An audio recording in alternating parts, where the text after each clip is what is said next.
Welcome to Narrowboat that James built. I've got the rather unpleasant task of taking all the glue off this piece of PVC that I put up yesterday. A few people last night at about 1 in the morning I got a message saying, mate, you got to take that down, it's going to fall down in a few days anyway. So I had the unpleasant task of peeling it off the wall, and obviously at kind of 1:30 I didn't really fancy cleaning it and getting all the glue off it, so I thought, well, it's probably going to dry okay, I'll just peel it off in the morning. That is not quite the case. I've been here for a couple of hours with a chisel getting the work done. It's awful. There's just there's like litres of dried glue on this. It's certainly safe to say there is a good key on this for the silicone to take, but yeah, I'm not going to kill myself. I'm just going to get this mostly cleared off, but the glue is coming off, it is flaking off, so I can see from all the comments I got that you guys were right, that PVC and PVA don't mix. So. And whilst I've got the shower and everything going in, it's probably time to put the water tank filler cap in. So we're outside drilling.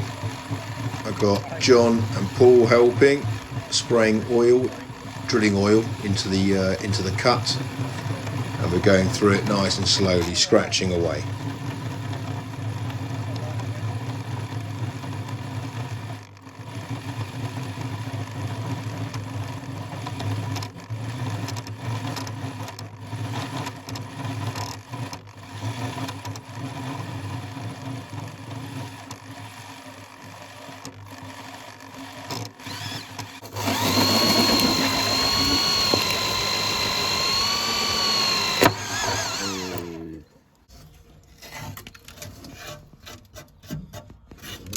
James? Yeah, you got an over, James. Now the hole's been drilled in the bow deck, I can put in the water filler cap.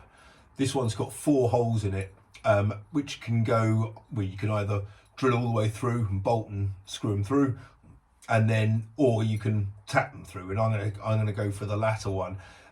It's just, this is a bit of a wet area. There's all, splashes in locks, and the ropes will have quite often be wet, and they're kind of in this area, and if you drill all the way through, then there's basically 4 holes. Yes, you can seal it as much as you can, but it's 4 areas of weakness that you needn't not have.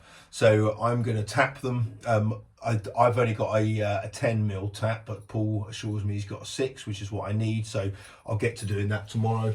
But also, before I do that, I really need to clean up the area, get rid of the flaky paint, and prime it all, because once this is in, I don't really want to be taking this out. If it's primed, I can just go around the top of it, go around the edge once I'm doing top coats, but the important thing is that the seal and the area underneath this and the hole is all primed. The hole will lead through underneath the bow here. This is the pipe which I've got to go into the water tank. It's a real tight fit. I need to put this in boiling water to make it a bit more malleable, and then it will go onto this fitting nicely. A couple of Jubilee clips will hold that in place, and then it will go into the tank underneath these bits of CLS, so it will kind of hold it in place nicely. And now cracking on with the bathroom, it seems like an appropriate time to make sure that the source of all water is working. Right, well, I'm making the seat now for the shower. I needed to get the right height. People suggested maybe getting a piece of quadrant trim to go along the ridge. I had a look at them all, and nothing really would have kind of fitted the bill. I hope I haven't been looking in the wrong, well, I don't think I have been, but to get the desired height, I need to put a bit of these two together, which is a piece of 9 and a piece of 5.5. and that looks like it's going to be the right height for me to get the tiles on and give it a nice kind of slope without it being too much of a ridge.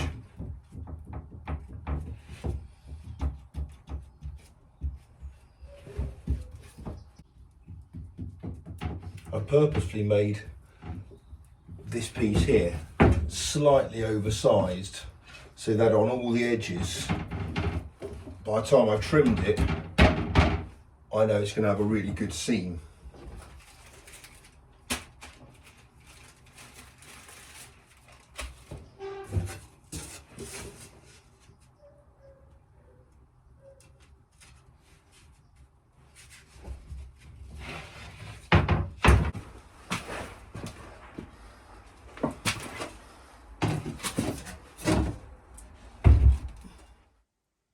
Right, the shower cubicle is taking a bit of shape now.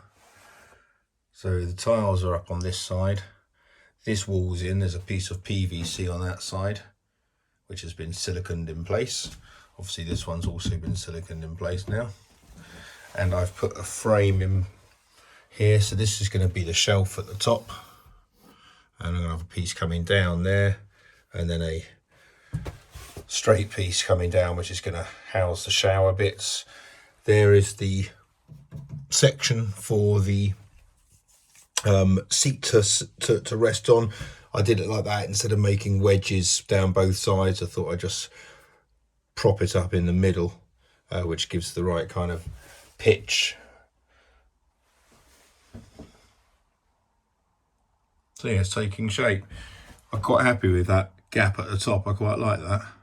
Bit of an unusual feature perhaps, but I think once it's all tiled, you'll have a bit of kind of match up a bit.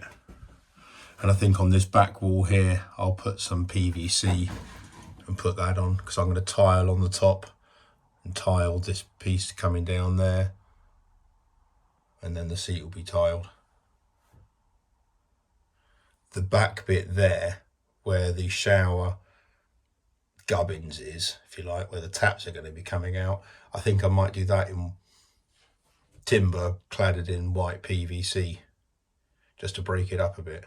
Otherwise that is going to be one solid bank of tiles, which might look a bit OTT. Well, quite a lot's happened today. Gas locker. So the base of the gas locker needed some work doing to it. So we had to get in a sheet of 3mm steel, which we got in. So that's gone into the bottom of the gas locker now. So Paul's welded that in place. That needs some red oxide being put on it. And then we've worked out the orientation of it. I know a few people have showed interest in this. So it's going to be on the port side, adjacent to and flush up against the stern bulkhead here. It means that but we're going to change the orientation of it. So we're going to fill in the cutaway for the airflow hole, and we're going to cut another one and put it on the side. So it's going to be sitting lengthways. And then we've got to make a steel tube, basically, airtight steel tube, for it to go out into the side of the hull. So it's the only way for it to fit in quite nicely. The hull's got a bit of a strange shape to it. So it's the only way for it to kind of fit in without taking up way more space than what 2 gas cylinders should take up. And obviously the base of it has got a nice rigid seat, and it's going to be at quite a decent surface. So quite a decent kind of surface level for a seat. And it also means that I can now start to map out the stern area, which is quite important, because obviously I need to make some boards for it. I think the plan, and what I've seen, is to make timber boards and do it out of something a bit like decking, but with non-slip surfaces on there, and do it in sections so you can access certain bits. The only bit I'm making my peace with the fact that it's not going to be watertight. There's going to be build pump down there, so that's fine. The only thing I really want to protect is water actually falling physically on top of the engine. I don't want that. So I'll have to come up with some kind of way of preventing that from happening and just gully it down so it falls into the hull in a different area, and then it will get just bilged out when it gets to a certain level. And every few months, certainly during the winter, more frequently, I'll just go down with the little manual pump and get rid of anything, any other water down there. So that's the plan. And obviously today also been carrying on with the shower. It's okay, it's just taking its time because everything's got to dry. You can't really do much before the thing you've just done dries. So I've never really done much wet area. And so that's something I'm discovering. It's just taking a bit of time. So I'm doing other things whilst kind of that is taking its shape. This is my 98th video, which means that I've had the boat for 98 days. And the 100th video, i.e. the 100th day, is a momentous thing. It should be something decent as opposed to me just kind of, I don't know, plugging in the toilet or whatever. So I've kind of got a race on with Paul.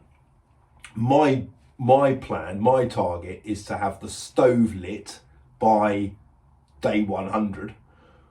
Paul's target, or my target for Paul, is for him to have got the engine running with the prop spinning, with starting it with a key. That's his job. So he's got basically 2 days to do that, and I've got 2 days to do this. I think either one of them would be very fitting for the 100th day. So the propeller is here, the prop shaft is here.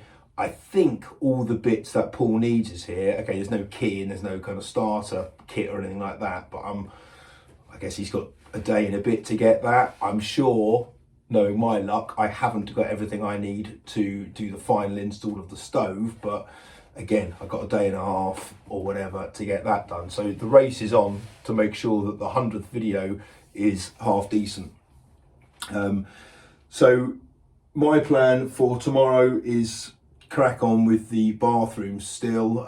Just really want to get that tiling done and out of the way. It's really the glass that I need out of the way. The shower enclosure is kind of in bits all over the boat, which is an absolute nightmare. And it's the glass, which is obviously the bit's got to be protected. So once I've got it kind of to a point where I can put the shower enclosure in, then that is certainly something that is going to go in pronto, because yeah, I need the space back. And for me to get the stove in means I need to do all the lighting and everything in the dinette, and kind of this area around the kind of galley stove area. I'm not even sure how many lights there are in this spot, but it means putting in the electric cables, conduit, and trimming away the insulation, still more of that to do, and then cutting the holes in the panels, trimming the panels first and then cutting the holes in them. But I've got that 58 hole saw, so hopefully that should be a straightforward task. Putting them up and then sorting out the fire, which means the problem I've got is that I need Paul's help, because I need to trim the flue, and he could, see how fair he plays, I guess. But yeah, there's still a load of work for me to do on there. So we kind of got, day and a half, 2 days to make it worthwhile. Anyway, that's the plan. Hope you guys are all very well. Until then, until next time, take care. Bye bye.